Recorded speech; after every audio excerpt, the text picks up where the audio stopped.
Sa atong third problem is ang letter C. So display all the movie title for each actor. So same ra gyapon siya og query sa letter B no, ang sa B lang is nag-specify ta nga si Fred Costner, din sa letter C is ay mga tanan actor lang, and then under silang mga movie. So same lagi sa query gyud. Balik ko na nato to. So select concat a dot first name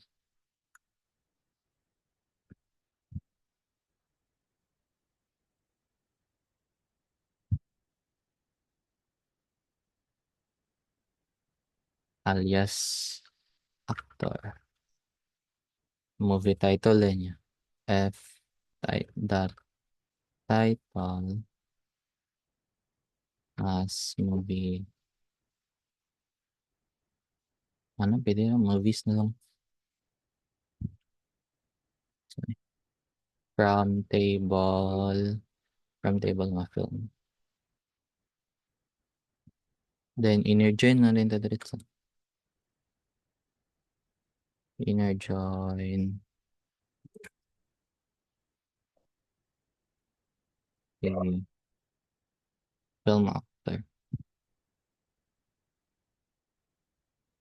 FA on film. Ay. FA dot film ID is equals to film ID.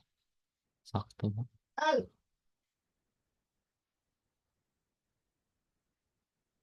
Oh.